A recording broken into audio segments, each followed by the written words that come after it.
le premier grand oral de son second quinquennat, les attentes étaient grandes et nombreuses. Et l'affluence au Palais du Peuple ce mercredi 11 décembre 2024 l'atteste bien.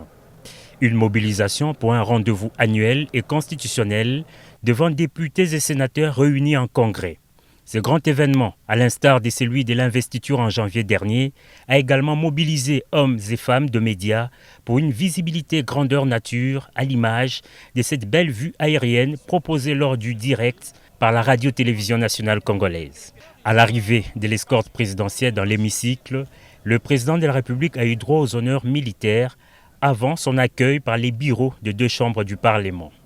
Très ovationné lors de son entrée dans la salle de congrès, le chef de l'État vient faire une sorte de bilan de ses actions en 2024.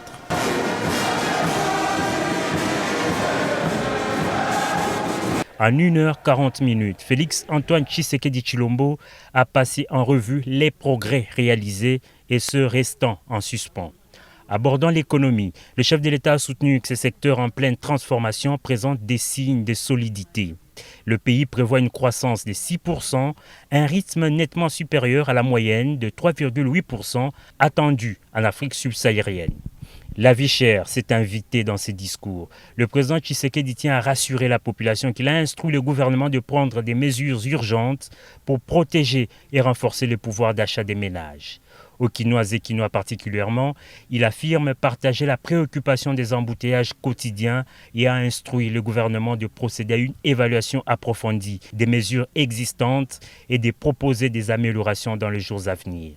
Le garant du bon fonctionnement des institutions s'est félicité de nombreux progrès réalisés notamment dans les secteurs agricoles, de la santé, de l'éducation, des infrastructures et autres. Malgré ces progrès, a-t-il fait remarquer, la question sécuritaire demeure un défi majeur. Le commandant suprême des forces armées est convaincu que l'opérationnalisation du plan de programmation militaire rendra nos forces armées plus efficaces sur terrain. L'opérationnalisation du plan de programmation militaire lancé l'an dernier et poursuivi cette année rendra nos forces armées plus efficaces sur le terrain. J'ai la conviction que cette approche contribuera à rétablir définitivement la paix et à préserver l'intégrité territoriale de notre nation. S'agissant de l'état des sièges, le président fait savoir que des décisions importantes seront prises au regard des recommandations issues des dernières missions interministérielles effectuées par les membres du gouvernement dans les provinces du Nord Kivu et de l'Ituri. La diplomatie joue un rôle crucial face aux défis sécuritaires.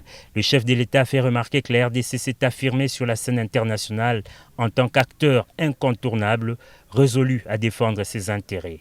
Dans la suite de son discours et avant de le clore, les sujets qui tenaient en haleine l'opinion et l'assistance dans la salle a été évoqué.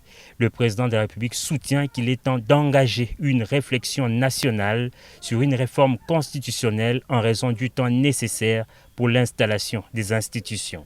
Je dois rappeler que cette première année de mon nouveau mandat a été marquée par un démarrage retardé, notamment en raison du temps nécessaire mis pour la désignation de la première ministre et la mise en place des institutions conformément aux prescrits de notre Constitution.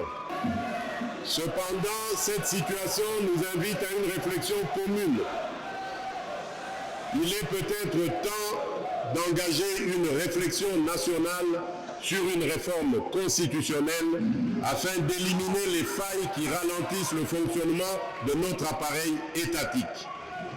Cette démarche consiste uniquement à lancer une initiative visant à inviter nos compatriotes à une réflexion sincère pour bâtir un cadre institutionnel plus adapté aux réalités et aux aspirations de notre peuple. Très applaudi sur la question, le chef de l'État a bel et bien effectué l'exercice. Un exercice qui, à en croire la présente Constitution, ne donne lieu à aucun débat.